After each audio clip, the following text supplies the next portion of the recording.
Olá a todos, sejam muito bem-vindos, muito bem-vindas a mais um podcast, o Recrutador Digital. Hoje a gente tem aqui o Sérgio Amadi. Sérgio é um mega especialista, aí, um baita amigo na área de recursos humanos, desenvolvimento organizacional. É CEO e fundador da Fitter, uma startup que trabalha com inteligência artificial nos processos de recrutamento e seleção, na verdade, os processos de recursos humanos como um todo. Ele vai contar um pouco aqui para a gente da experiência dele. E agora, Sérgio, se apresenta aí, fala um pouco mais de você, da tua experiência.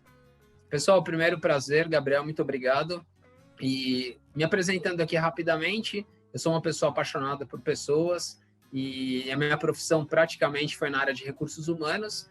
Eu tive a oportunidade também de trabalhar em startups da área de recrutamento e seleção usando inteligência artificial. Eu também sou professor, Gabriel, igual você, né? Somos colegas de profissão já há 10 anos, dando aula de alguns temas bem interessantes para a área de recrutamento e seleção, por exemplo, tipologia de Gartner, que é o estudo das inteligências múltiplas estudando arquétipos. Então, um pouco do meu cenário, da minha vivência é isso, e recentemente eu fundei a Fitter, que é uma empresa de inteligência artificial que usa arquétipos e neurociência para melhorar a precisão de recrutamento e ajudar na gestão inteligente das pessoas. Então, esse é um pouquinho ali sobre mim. Legal, Sérgio, obrigado aí pelo aceite que está aqui com a gente. Acho que a gente podia começar pelo início, né? O que de fato significa inteligência artificial? Como é que a gente olha hoje para o recrutamento e vê se de fato aquilo que a tecnologia está colocando para a gente dentro dos processos é inteligência artificial ou é simplesmente uma automatização, né? Algo que não tem, de fato, uma inteligência ali atrás? Como é que você definiria inteligência artificial? Muito bom. Essa é a pergunta aí de muitas pessoas, né? Acho que o primeiro fator é a gente analisar a palavra inteligência. O que é inteligência, né? E a inteligência é a capacidade de você criar, analisar problemas e criar soluções. Então, acho que esse é o primeiro conceito quando envolve inteligência. Quando a gente fala artificial, a gente está combinando de você ter uma inteligência registrada na máquina e que essa máquina possa te dar informações com base nesses dados. Então, acho que esse é o primeiro ponto ali para trazer um pouquinho da junção de inteligência com artificial. Quando a gente tem um recorte só no recrutamento e seleção, então a área de recrutamento e seleção, a gente começa a falar e desmistificar a diferença de inteligência artificial para efetivamente automatizações, foi o que você trouxe aí muito bem, Gabriel. Então, hoje, a tecnologia no mundo, os tipos de software que automatizam o recrutamento e seleção, tem um acrônimo ATS ou em inglês ATS, que significa Applicant Track System. E esses softwares, o que eles fazem efetivamente é o recrutamento e seleção de ponta a ponta. Então, se a gente for analisar o que não é inteligência artificial, didaticamente falando, é você publicar uma vaga, fazer triagem de candidatos, e fazer todas essas análises dentro de um software não significa que você está usando inteligência artificial. Você está usando um ATS, um software, você automatizou o recrutamento. Quando você olha inteligência artificial, dá para você fazer uma análise acadêmica. O embasamento acadêmico de uma inteligência artificial está lá no estudo britânico que é a Haggood-Smith. Então, tem um estudo global que envolve todos os passos a passos para você chegar até 65% de precisão no recrutamento. Então, Gabriel, no mundo hoje, o máximo que você pode alcançar de precisão no recrutamento é 65%. Quando você fala de 65%, um dos itens dessa régua de precisão está exatamente a inteligência artificial, mas está com outro nome. Então, vamos falar qual o nome que é. Então, a gente está falando da psicometria. Então, a gente está falando, ou o pessoal conhece como assessment. Então, o que significa inteligência artificial? Se você fez um mapeamento, por exemplo, da cultura da sua empresa, ou você fez um mapeamento da cultura de um cargo, de uma posição, e no momento que você vai fazer a entrevista, você fez uma entrevista estruturada, que já tem perguntas que estão vinculadas com a máquina, exatamente com o estudo da cultura da sua empresa, você já está usando inteligência artificial. Agora, um ponto importante, para a gente completar a inteligência, você precisa ter predição. Então, você precisa ter esse cadastro dentro de uma solução e ter um algoritmo com base no aprendizado da empresa e na cultura daquela empresa. E você, por exemplo, estou entrevistando você, Gabriel, uma empresa X, né? E o algoritmo sair que deu uma taxa de 73%, é a prova concreta. Se você der um print screen da tela daquele resultado de 73%, você fala, estou usando inteligência artificial. Ou seja, você está usando o dado da empresa. O que é importante falar é que tem inteligência artificial de prateleira e a tailor-made. E eu queria falar dessas duas diferenças. A prateleira é aquele algoritmo que milhões de empresas utilizam o mesmo e você está usando o mesmo. Então, você pode ter variações percentuais ali de imprecisão por conta de ser prateleira. Pode ser que ela não sirva totalmente para você. E tem os arquétipos, né? Que é exatamente o algoritmo feito exclusivamente para a sua empresa, que aí tem um estudo científico por trás e que você abastece essa informação. E é lógico que eu posso falar que esse tailor-made é o que gera mais precisão ali para a régua de Smith. Então, resumindo, a inteligência artificial é você fazer o fit, fazer uma análise de fit entre a posição, a cultura e a pessoa. Só uma coisa importante, você nunca pode olhar isso de forma isolada. Na própria régua de Smith fala que tem um sequenciamento correto, esse é um dos fatores para chegar no 65% e não pode ser feito isoladamente. Legal. E me diz uma coisa, Sérgio, como é que você vê essa... O que a gente está dizendo aqui, então, é que, na verdade, existe um dado, né? Existem dados da própria organização e, através dessa coleta de dados, análise e estrutura desses dados, que a gente começa, então, um processo de inteligência artificial, ou seja, um processo que leva em consideração o aprendizado da máquina baseado em um histórico de dados, tá? Qual é, no momento, né, Brasil, aqui estamos falando março de 2021, qual é esse momento do uso desse tipo de tecnologia no mercado nacional, no Brasil, né? E onde você vê maior utilização desse tipo de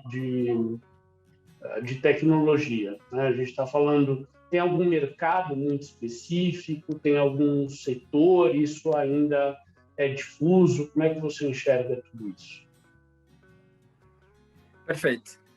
O momento, né, que nós vivemos hoje é de um tsunami digital, né? Então, a gente vive esse momento hoje, e quando a gente fala especificamente da inteligência artificial, a gente fala de um número muito pequeno ainda de empresas que utilizam dessa metodologia para fazer o recrutamento e seleção e o próprio DHO da empresa, né, que é a parte de desenvolvimento humano. Então, o momento que a gente vive é difícil precisar um número, a gente pode falar de 10% das empresas brasileiras usam algum tipo de inteligência artificial no recrutamento.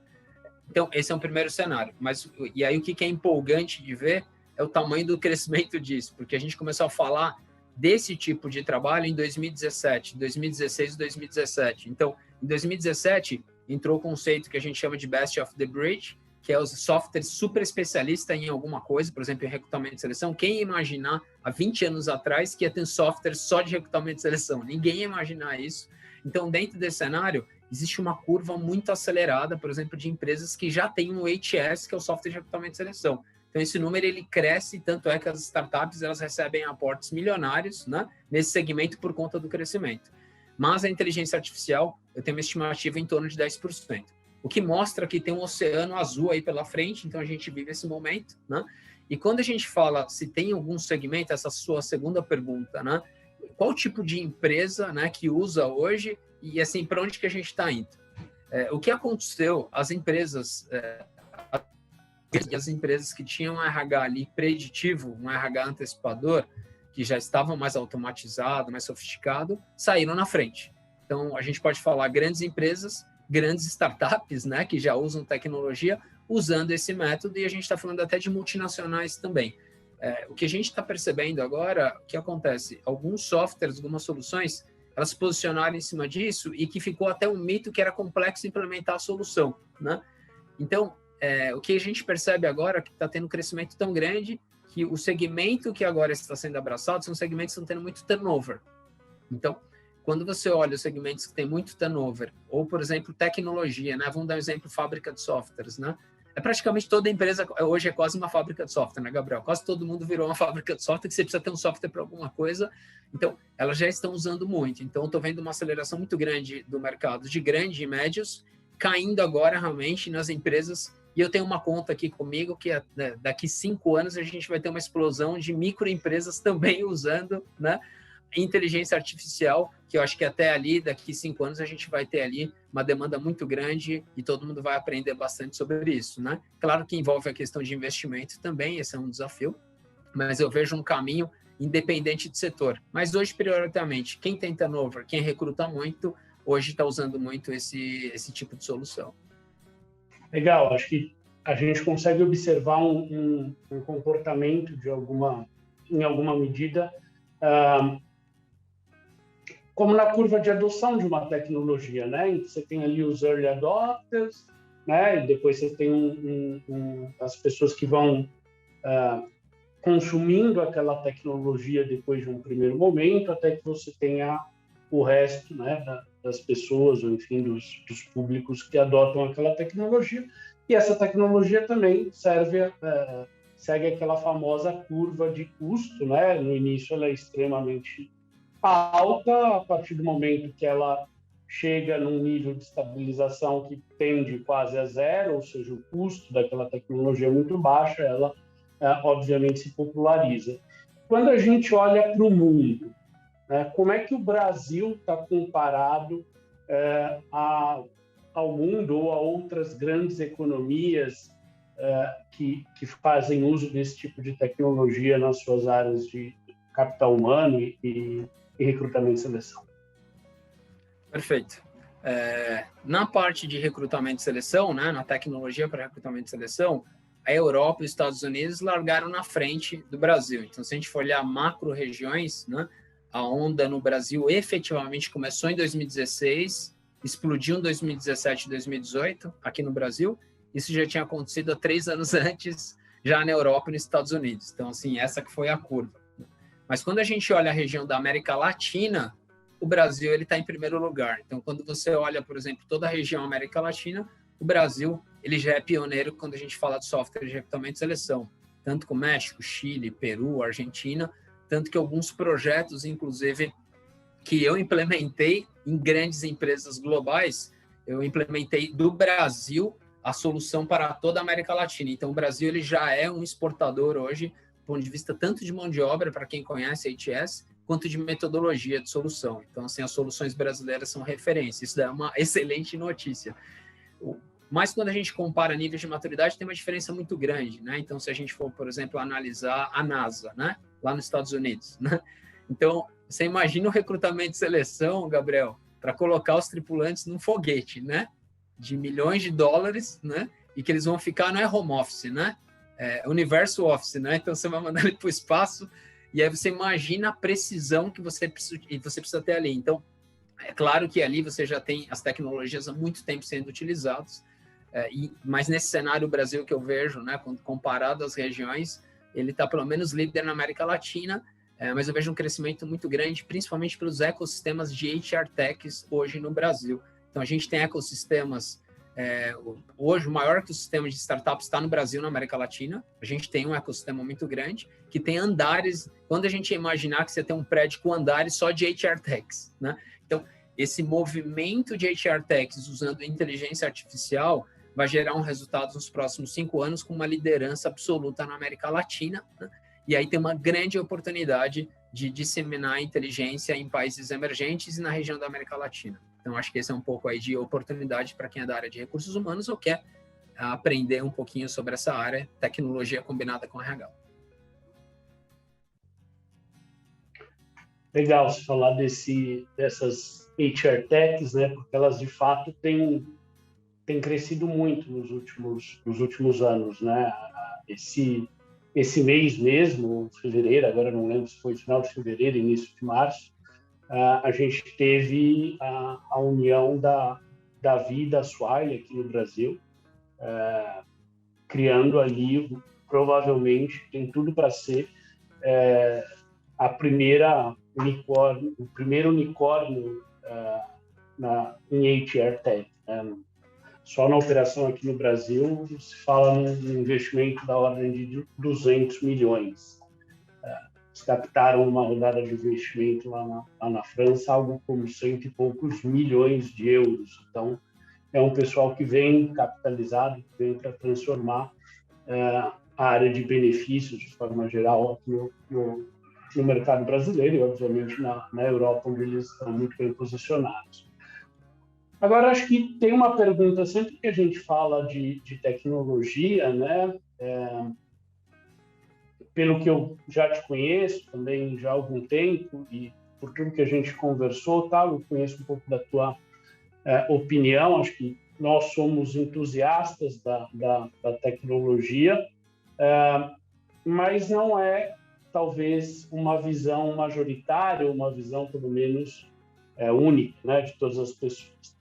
A maioria das pessoas, ou pelo menos uma parte considerável delas, ainda enxerga a tecnologia como uma grande ameaça, né, algo a ser combatido, enfim.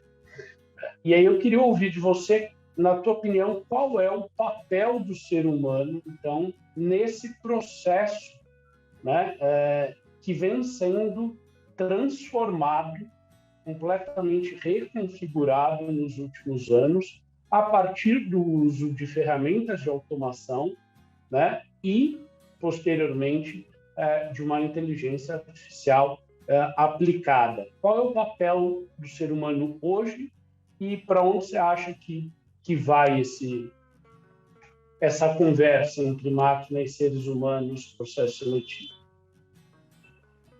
Você não tinha uma pergunta mais fácil para fazer? Essa daí é boa. Mas eu respondo. Eu respondo. Bom, vamos lá. Realmente existe, um ponto muito debatido hoje, né, Gabriel? Exatamente essa questão da tecnologia. Se você entrar em algumas mídias sociais, você vai perceber, inclusive, algumas críticas vinculadas à robotização, né? Quando você cria esse mito de um robozinho com aquelas anteninhas, né? Então, você cria isso ali, roubando empregos de seres humanos. Qual que é o papel do ser humano, né? E eu vou lá na análise antropológica, sem querer ser muito acadêmico aqui. O ser humano, qual que é a diferença dele para todos os outros seres que nós temos aqui no nosso planeta? É o cérebro, certo? Então, a diferença é o cérebro, é a cognição. Então, e a grande diferença do ser humano e o papel dele é exatamente isso, dotar inteligência para qualquer tipo de metodologia. Quem cria as metodologias são seres humanos. Então, quem criou a tecnologia, quem criou a inteligência artificial foram seres humanos. Então, dentro desse cenário, o que eu analiso hoje como principal papel? O papel hoje do ser humano é dominar a tecnologia e a metodologia. Então, acho que esse é o primeiro ponto. Então, a primeira coisa é o domínio da tecnologia e do método. Então, se eu pudesse falar agora o papel do ser humano no RH, eu vou fazer esse recorte do ser humano no RH agora, tá? Então, o RH, ele tem agora que correr com a certificação nos métodos, né? E ajustar isso para a empresa dele, conhecendo a tecnologia. Esse é o papel primordial do RH. Quando a gente fala o papel dos candidatos, e esse é o mais duro, né? Esse é o mais duro, o papel dos candidatos, você tem o papel deles de se aplicarem a vagas que têm fit com ele. Então, acho que esse é o primeiro ponto. Então, a tecnologia ajuda isso, tendo informação para ele. Quando a gente faz uma análise para onde que está indo tudo isso, a gente pensa assim, por exemplo, se você é do RH e você domina um software ATS, você domina a inteligência artificial, você entende como desenhar aquela cultura da empresa, como fazer uma entrevista, você começa a ter ali o primeiro ponto técnico de domínio, você vai ter um emprego nos próximos 20 anos garantido, entendeu, Gabriel? Então, acho que o primeiro ponto do papel, quando você domina a tecnologia, você garante a empregabilidade. Agora, no recrutamento e seleção tem uma coisa muito especial e tem um ponto polêmico aí que eu vou falar para você. Tá? O sequenciamento que você utiliza o método. Então, vamos lá. Você não publica uma vaga? Depois que você publicou a vaga, não vai ter candidaturas? E depois das candidaturas, por exemplo, 1.000 pessoas se candidataram, quantas pessoas efetivamente você vai ver o currículo, quantas que você vai ligar, quantas que você vai entrevistar, quantas vão passar com o gestor e quantas serão contratadas, né? A gente tem um funil aí dentro, né? Então, existem muitos questionamentos do sequenciamento de você colocar o robô na primeira instância e nessa primeira instância o robô eliminar uma pessoa que tem fit com a vaga, que pode ter um erro ali do arquétipo ali dentro. O algoritmo pode estar errado. Então, a metodologia científica diz que o ser humano hoje dentro de todas as camadas, é o que tem mais potência para acertar na vaga, você acredita? Ou seja, aquela entrevista que o RH faz com o candidato, fazendo a pergunta certa e linkado exatamente com a característica de sucesso com a vaga, é o que mais gera precisão no processo seletivo, mais do que qualquer robô. Então, quando a gente fala do papel do ser humano dentro da área de recrutamento e seleção, a gente está comentando que ele tem um papel mais importante pelo estudo científico. Então, estou falando da régua de Smith aqui, né? Então, no estudo já está comprovado. E aí, quando você usa o robô, ele vai complementar aquela análise que o ser humano fez. Então, e nunca se inverter. Fazer o robô, primeiro ele fazer a análise e depois você complementar. Não, então você precisa ter a análise e aí depois o robô ele te complementa para analisar a discrepância, analisar a fit com a vaga. Então, acho que esse que é o grande papel do ser humano, que é dominar a metodologia e usar o sequenciamento certo. Legal, Sérgio. Acho que a tua fala, ela me traz a percepção de que o papel do ser humano no processo seletivo é ser cada vez mais humano, né? Ou seja, atuar naquilo, nas etapas em que a máquina, que uma inteligência artificial ainda não é capaz de atuar. Tá? E aí você traz na tua fala um outro ponto bem interessante, que mas é o ser humano que desenvolve aquele algoritmo, né? Mas se aquele algoritmo aprende, então aqui tem, acho que a tua fala tem vários pontos interessantes para a gente continuar a conversa, mas vou puxar dois aqui, né? Se o algoritmo da inteligência artificial é aquele que aprende, né? Qual é o tipo de cuidado, qual é o nível de cuidado que a gente precisa ter para que esse algoritmo não venha imbuído de um viés, né? Consciente ou inconsciente, porque ele vai aprender a partir daí, né? Então, se o algoritmo só faz aquilo que a gente o programou para fazer, num primeiro momento ele não é uma inteligência artificial, ele simplesmente é um software do tipo, olha, se algo aconteceu, o mais básico de linguagem de programação, se ou or, né? If or what. Então, aqui não tem uma grande inteligência, mas a partir do momento que ele começa a trabalhar em cima desses dados e a tomar decisões, né? Como a gente, então, cuida para que essa inteligência não perpetue, não traga mais complicações, né? Mais desigualdades, mais estereótipos e coisas do gênero. Uma outra questão, você falou, não tinha uma pergunta mais fácil? Se tivesse alguém que não fosse... Mas se a pergunta fosse fácil, eu nem faria para você, chamaria outro cara aqui para falar. Acho que as perguntas difíceis são dos caras que é fera. E aí, pensando nessa tua fala, né? Se a metodologia é importante, se processo é importante, por que até agora a gente está só focado, ou na maioria das vezes está só focando em tecnologia?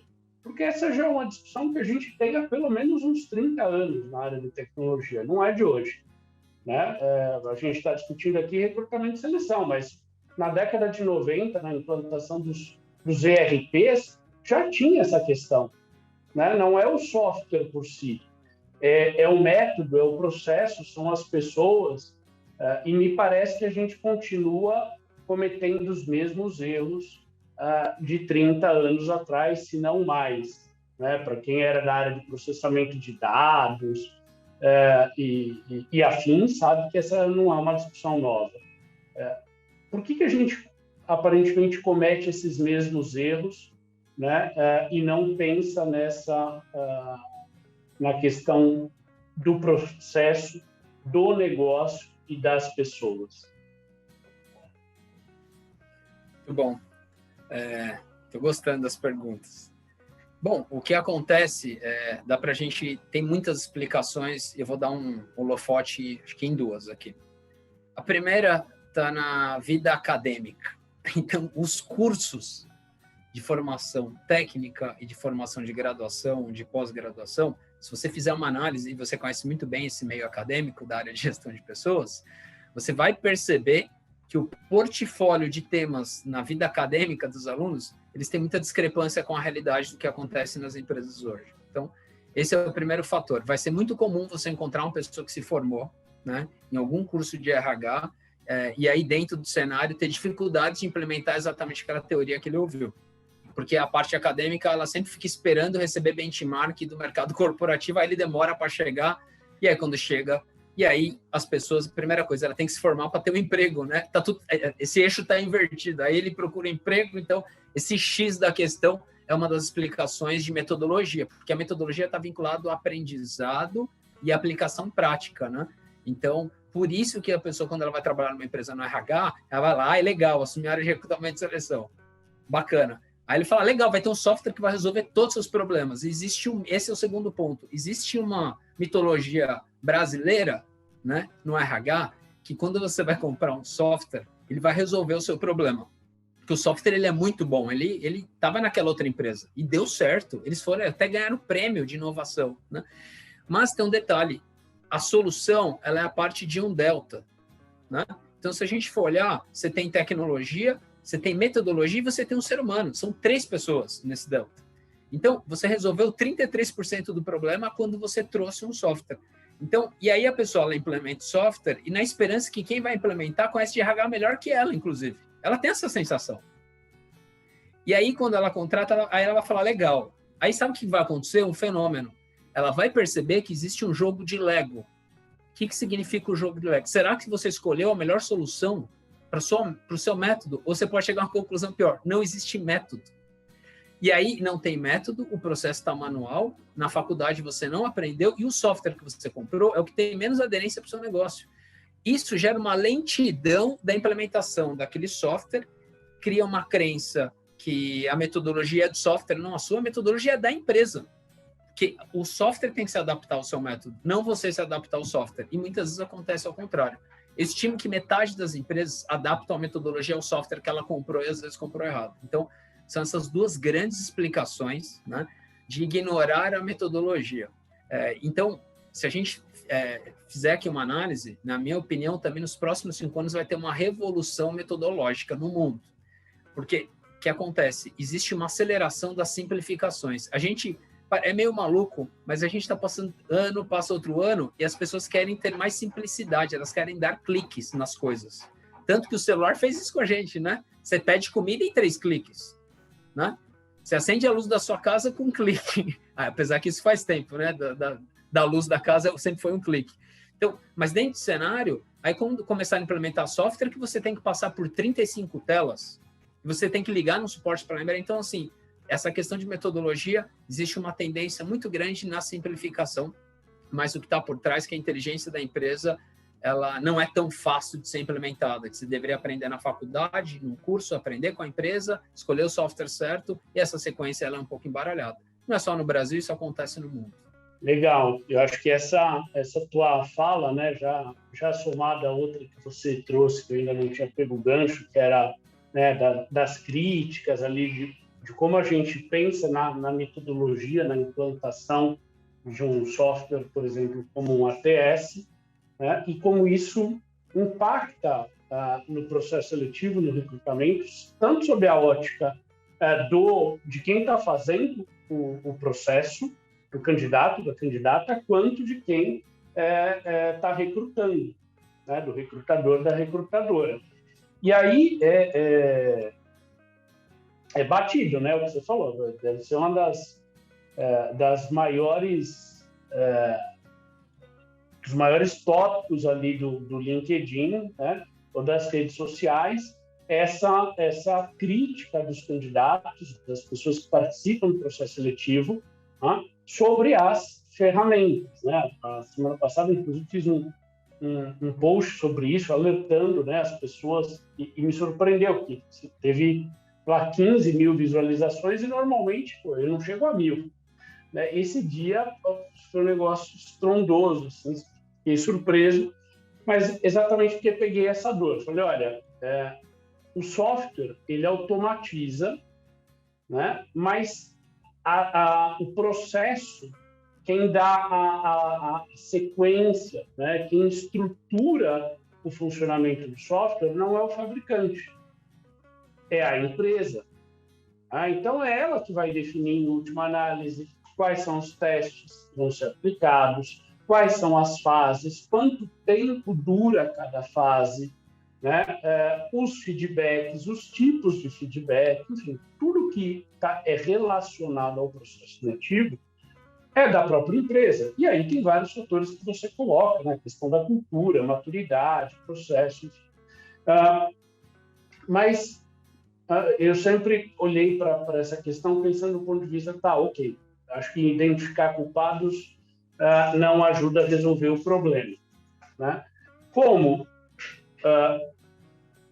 fabricantes, né, empresas de ATS ou softwares de recursos humanos no geral, não só aqui de recrutamento e seleção, embora o papo seja focado nisso, né? Mas como esses fabricantes e as empresas, os clientes deles, né, podem trabalhar de forma conjunta, né, nosso papel como profissionais de RH, como é que a gente trabalha nesse ecossistema para gerar uma solução, porque simplesmente apontar e falar, a culpa não é do cara, que a empresa que não tem maturidade de processo, né? E talvez não tenha, porque também nunca fez, né? Você falou, olha, a gente teve uma revolução nos últimos anos, muitas das pessoas nunca passaram por essa experiência de utilizar uma ferramenta desse tipo para gerir os seus processos seletivos, então, mas de alguma forma a gente acho que precisa dar uma solução para isso, ou pelo menos,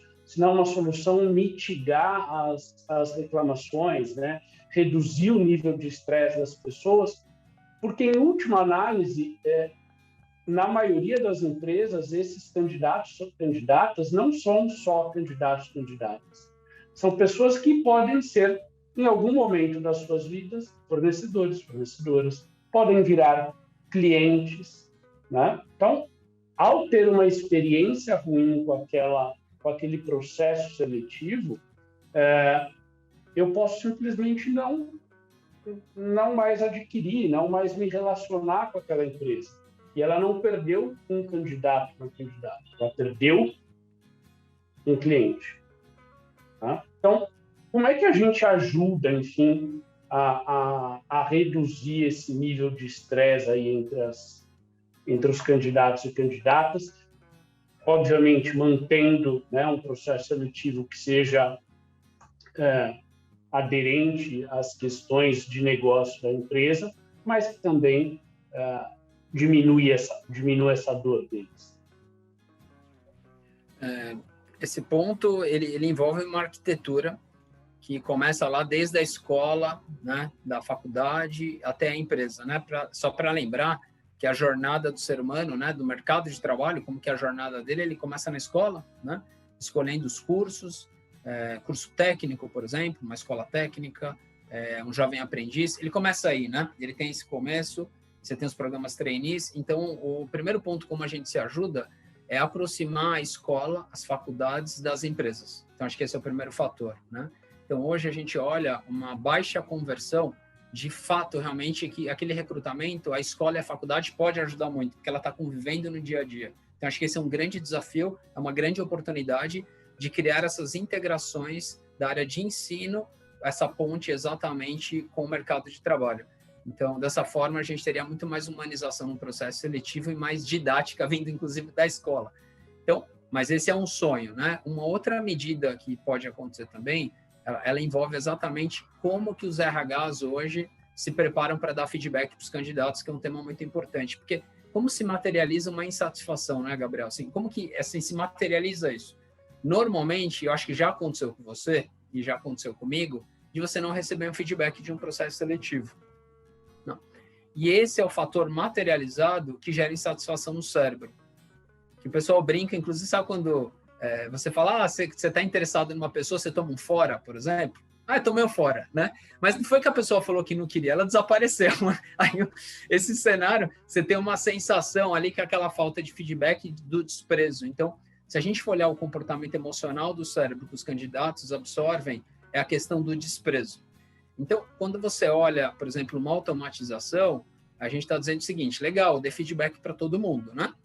Eu dei feedback para eles. Falei, olha, eu mandei um e-mail. Se você fez isso, você já tem um fator de diferenciação muito grande no mercado. Então, a primeira coisa que eu falei, como a gente pode se ajudar, é dando feedback para os candidatos.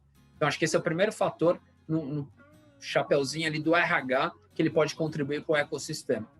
Do lado do candidato, então a gente está falando desse lado do recrutador, que é o feedback. E aí, sem software vai ficar difícil, viu, Gabriel? Inclusive, se tiver 1000 candidaturas, eu acho muito difícil, e até bom que as pessoas estão ouvindo a gente, os candidatos, vocês não vão receber feedback, que é um ser humano também, o recrutador. Se ele receber 3.000 candidaturas de uma vaga e ele não tiver um software, ele não vai conseguir, porque ele é cobrado por outras vagas. Então, esse é outro lado da cadeira do recrutamento. Então, você precisa de um software para automatizar. Do boné do candidato, tem um lado de qual tipo de vaga você se candidata. E não se assuste que eu vou te falar, mas tem cargos, por exemplo, vagas de médico, de pessoas que não são médicas que se candidatam na vaga. Ou de engenheiro, por exemplo. Então, profissões, inclusive, que precisam de uma formação e ter ali um registro no conselho e as pessoas acabam se candidatando. Então, eu estou dando um exemplo grande, mas pode ser o seguinte, uma vaga, por exemplo, que você sabe que você está incompatível com ela nesse momento. E existe uma cultura de muitas candidaturas em posições que você não tem fit. Então, mas eu entendo, porque o candidato é uma questão estatística, né? Se esse candidato é em 100, de 100 em uma você é chamado de processo seletivo, né? É uma questão estatística. Mas quanto mais você qualificar o tipo de empresa que você está buscando, é melhor. Claro que o pessoal faz uma brincadeira com aquela questão do QI, né? Eles chamam não de coeficiente intelectual, de quem indica, né? Inclusive, a área de recursos humanos tem muitos programas interessantes de sucesso que você paga funcionário que indica colaborador. É importante vocês saberem isso também. Então, as indicações são muito importantes. Então, o relacionamento ele é muito importante. Então, acho que o papel, então, para fechar a resposta, quando a gente fala aqui, é reunir forças dos candidatos, qualificando as candidaturas deles, escolhendo, e no lado de RH, dando feedback para todos os candidatos. Esse é o arroz com feijão. Esse é o mínimo que a gente tem que fazer dentro do ecossistema. Agora, se eu pudesse falar, aí sim, o que é humanização, é o seguinte. Primeira coisa, se as pessoas se candidatam numa vaga, dê a oportunidade de conhecer essas pessoas, né? E aí, você tem que usar a inteligência artificial para conhecer antes de você negativar essa pessoa. Então, dê essa oportunidade no máximo para depois você negativar. E um outro ponto, você pode dar um feedback com inteligência. Por exemplo, é uma vaga de vendas que precisa ter inglês fluente, Gabriel, por exemplo.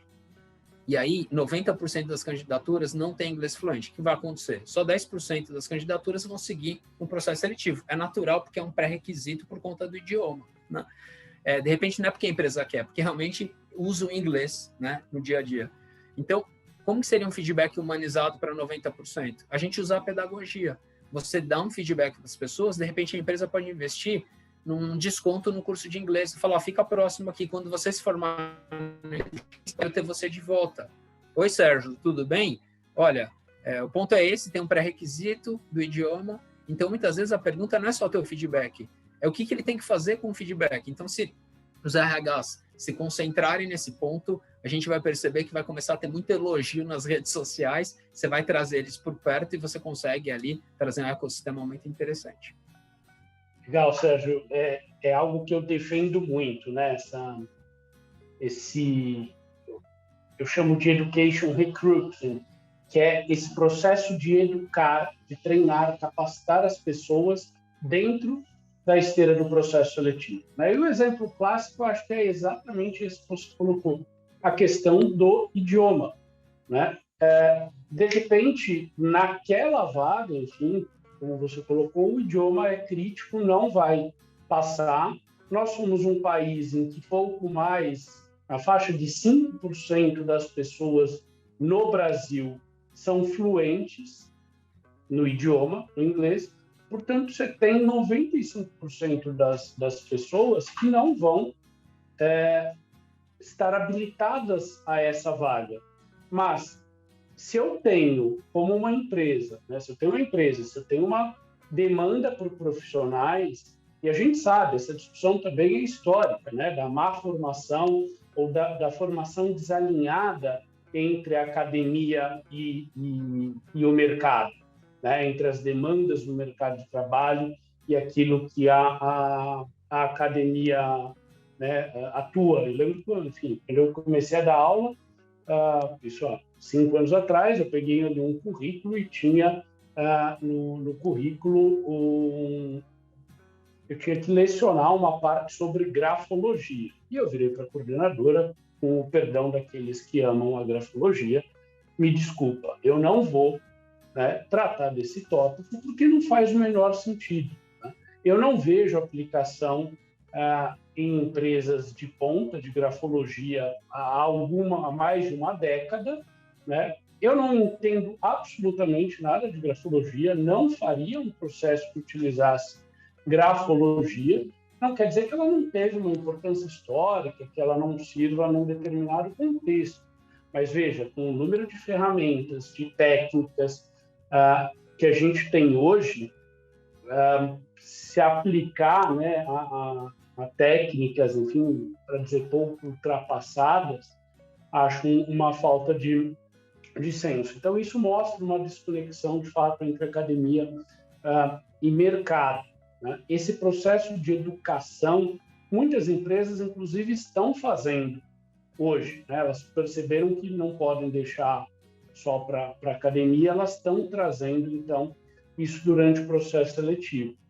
E uma das coisas, mesmo quando a gente não tem, né, você falou ali, olha, com 3, 4 mil candidatos, a gente não tem condição de fazer um feedback manual, e não tem mesmo. Né? Quem é recrutadora, quem já fez alguma vez isso na vida, sabe que com muito menos não é possível. Né? Não é possível nem triar 3 mil currículos. Não? Você não fica triando 3 mil currículos de uma vez, levaria mais de um dia e não faria, né, todo o resto que você precisa, como você falou. Essa é parte do trabalho de um recrutador. Isso é importante da inteligência. Mas eu acho que sempre teve uma medida simples que resolveria o problema do feedback para as 4 mil pessoas sem software. Né? Quer dizer assim, dizer na vaga, agradecemos a sua candidatura, se você for aprovado, aprovada, será contatado. Sem software, eu já dei o feedback ali, olha, eu já disse que eu só vou fazer contato com aquelas pessoas. É claro que eu posso ter reclamação, mas ninguém me deu feedback. Não, mas está aqui, ó, na tua tela, a tela inicial da vaga, dizendo que é assim que esse processo vai correr. Né? Eu acho que, e aqui já encaminho para a próxima pergunta, boa parte desses processos, dessas críticas, melhor dizendo, elas ocorrem porque nós, como profissionais de RH, a empresa, softwares, fabricantes de software, enfim, ainda damos pouco atenção à experiência das pessoas, né? A experiência dentro do processo seletivo. A gente fala que isso é tão importante, né? Mas eu vejo que ainda é muito mais um discurso do que uma prática. Por N motivos, você pode explorar um pouco na tua resposta também, se quiser. Mas, assim, como é que você... o que você vê que a inteligência artificial pode ajudar a gente a melhorar a experiência do candidato, da candidata, dentro do processo de recrutamento? Como é que essa inteligência pode fazer com que a gente crie um processo que seja mais engajador, que ele traga mais proximidade? Eu acho que é isso muito do que as pessoas sentem falta, né? Uma relação distante. E hoje, poxa, a gente tem rede social, tem tecnologia, tem essa inteligência, tudo aquilo que a gente não tinha no passado, né? A gente recebia currículo por carta. Essa não é a realidade de boa parte das empresas, né? Ainda que o Brasil seja um continente, tem as suas diferenças regionais, enfim, mas grande parte ocorre ali através de um meio virtual, né? Como é que essa inteligência artificial pode melhorar a experiência do candidato ou da candidata? Excelente. Quando a gente olha aí, né, o pessoal chama de employee experience, né, essa experiência aí, exatamente do candidato, a gente tem alguns pontos importantes, né? O primeiro ponto, assim, de novo, num processo manual, só para a gente fazer um deparo aqui na comparação, a experiência do candidato, do que você pode fazer no processo, se o seu recrutamento é manual, a experiência do candidato, o melhor possível, qual que é? Primeiro, quando você faz aquele clássico, você vai entrar na entrevista, no horário, o candidato gosta, só para a gente lembrar que ele adora quando você entra no horário, assim como a gente gosta também. Então, esse é um ponto de gerar uma boa experiência para ele, né? A experiência começa aí.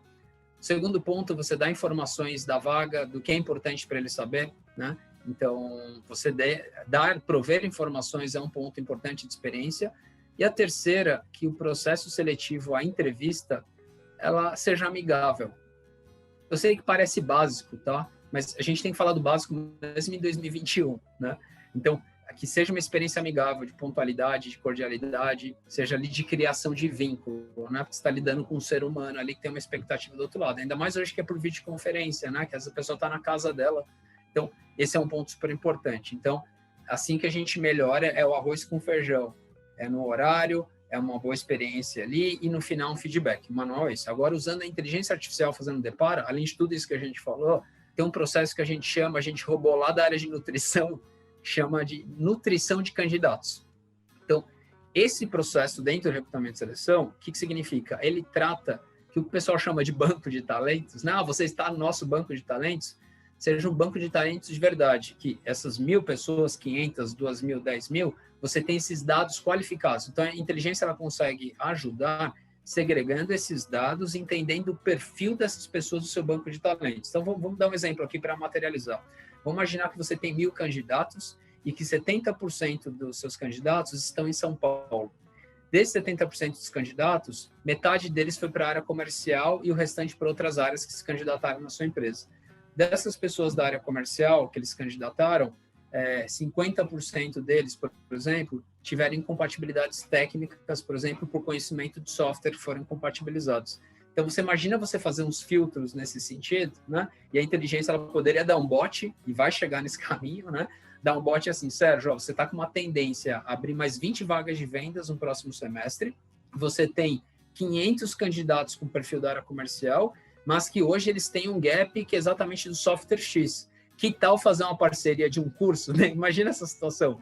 Que tal quer mandar agora para esses candidatos, para eles fazerem esse curso aqui, X, imagina uma situação, isso é nutrição pura. Aí você dá um clique, aí todo mundo fala assim, poxa vida, eu fui nessa empresa, nem lembrava mais, me candidatei, eles estão me oferecendo fazer um curso aqui, ou não precisa oferecer pagar isso, né? Claro que dá para fazer parceria, mas vamos falar que você está falando, olha, eu vou abrir vaga, imagina uma situação dessa, vou abrir vaga em breve, que tal se preparar? Imagina você receber uma informação dessa. Então, isso de verdade é proximidade, né? A gente fala da inteligência artificial sendo amigo aqui dos seres humanos e fazendo um propósito de educação e dando mais chance para o processo. Porque quando o processo ele abrir de novo, acredite, eu sei que você acredita porque você conhece muito, né? A vaga abre, o pessoal nem olha o banco para ver se alguém que você fez lá atrás faz sentido ou não. Abre o processo de novo. Aí, você abriu o processo de novo, às vezes tem 2 semanas ou um mês, tem um candidato que tem um perfil certinho, você não vai aproveitar. Então, a inteligência ela pode ajudar muito ali para gerar esse equilíbrio, né, de justiça para as pessoas ali, focado nas características. Um ponto importante que eu sou um grande apoiador da eliminação de viés dentro do processo seletivo, acho que esse é um ponto muito importante para a experiência do candidato. Para explicar o que é viés, quando você usa algum tipo de tendência para recrutar pessoas, né? Então, a gente pode ter viés social, você pode ter viés geográfico, você pode ter vários tipos de viés. E você tem ali metodologia de recrutamento que você não tem viés, você tem pré-requisito. Então, por exemplo, qual que é o pré-requisito de uma vaga de um médico? Ser médico, ter um CRM. Não tem jeito. Aí não é viés, é pré-requisito. Então, eu sou muito a favor de usar a máquina simplesmente para trabalhar nos pré-requisitos, eliminar viés, dar chance para todo mundo e você fazer um processo de nutrição dos candidatos. Então, esse é o processo, na minha visão, mais moderno possível que existe, você ter um banco que você vai conversando com essas pessoas o tempo todo e vai sugerindo ali com a máquina o que elas precisam fazer para melhorar a oportunidade para elas. Legal, Sérgio. A gente está quase Na verdade, o tempo nosso aqui já meio estourou, mas eu quero fazer uma última pergunta que me veio aqui enquanto você falava, antes da gente partir para o finalmente.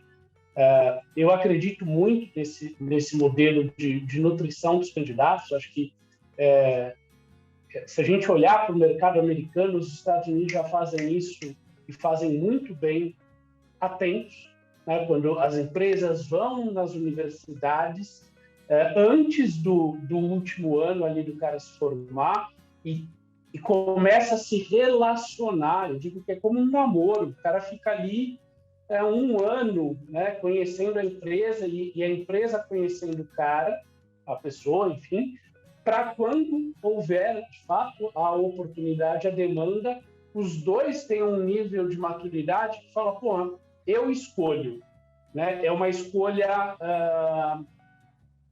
dos dois lados, né? É claro que, enfim, no Brasil, a gente, de forma geral, tem diferenças sociais gritantes, muitas vezes pessoas não têm, de fato, oportunidade de olhar para o mercado de trabalho como uma oportunidade, como construção de uma carreira, e sim como um trabalho, como meio de garantir a sua subsistência, né? Essa discussão de propósito, às vezes ela é meio deslocada em algumas realidades, mas eu acredito muito nesse modelo de nutrição. Acho que empresas e candidatos ganhariam muito nisso. E você trouxe um ponto na tua fala, prometo ser a minha última pergunta, antes da gente caminhar para o finalmente. Num mundo em que a gente está indo cada vez mais para um conjunto de competências, conhecimentos e habilidades que não cabem mais nas caixinhas, né? Se a gente for pegar, por exemplo, as competências lá de 2025 definidas pelo Fórum Econômico Mundial, a flexibilidade cognitiva, criatividade, né? Isso não se ensina em medicina, não se ensina em engenharia, não se ensina em administração, ou não se ensina apenas, né? Isso é uma competência que a gente aprende, desenvolve em N áreas, né? Com vários saberes. Ela não está relacionada a um conhecimento específico, né?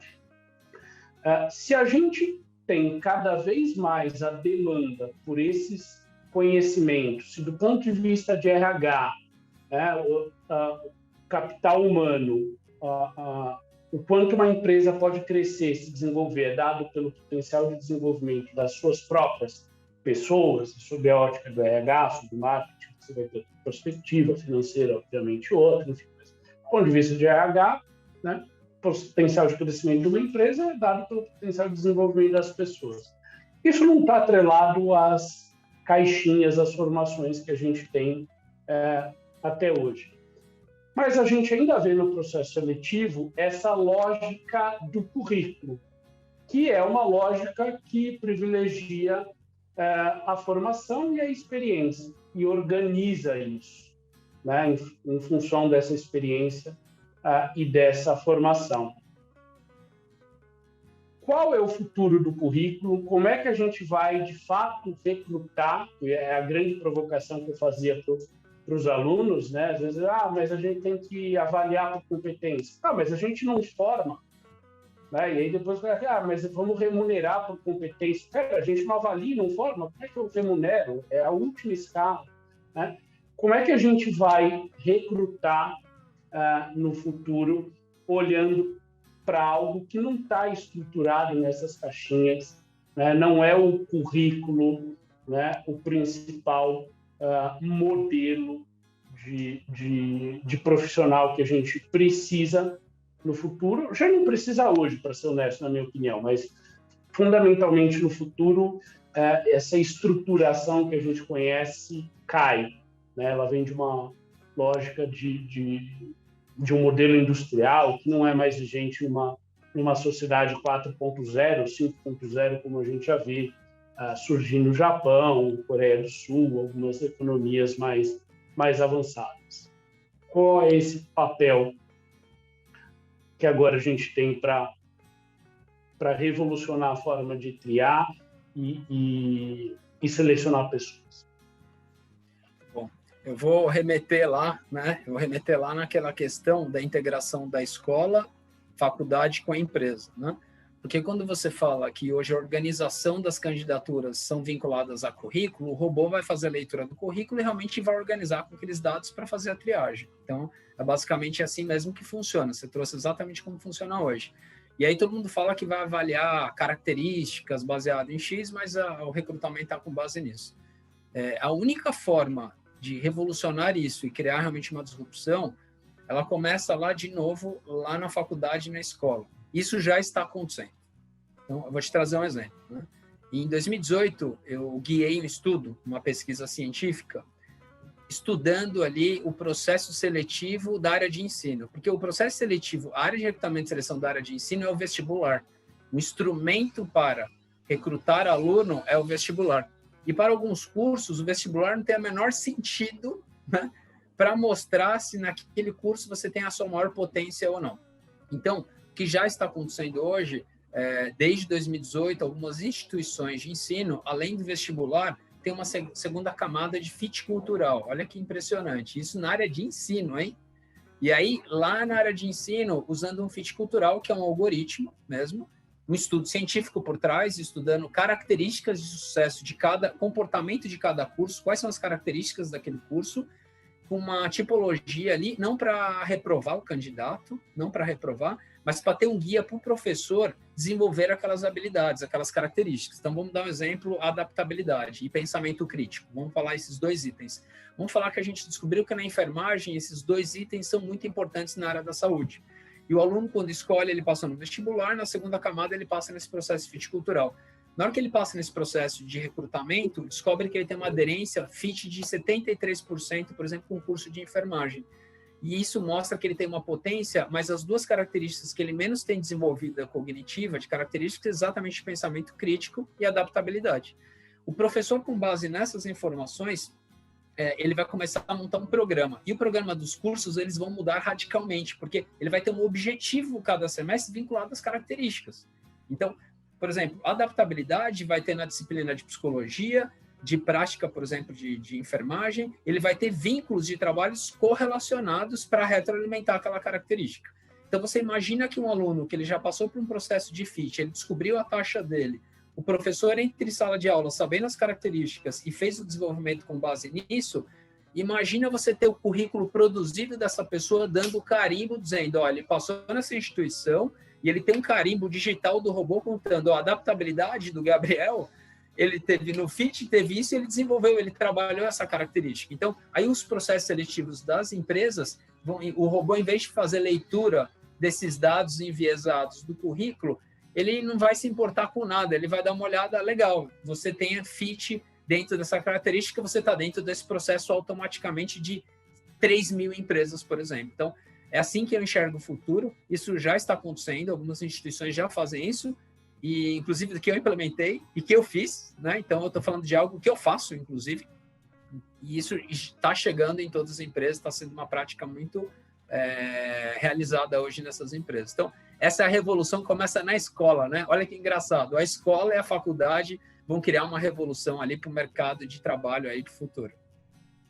Show, Sérgio. Pô, fiquei feliz aí de ouvir esse teu case, porque, de fato, isso é algo urgente, né? A gente está no mercado de trabalho, sabe que do ponto de vista técnico é o mais fácil, né?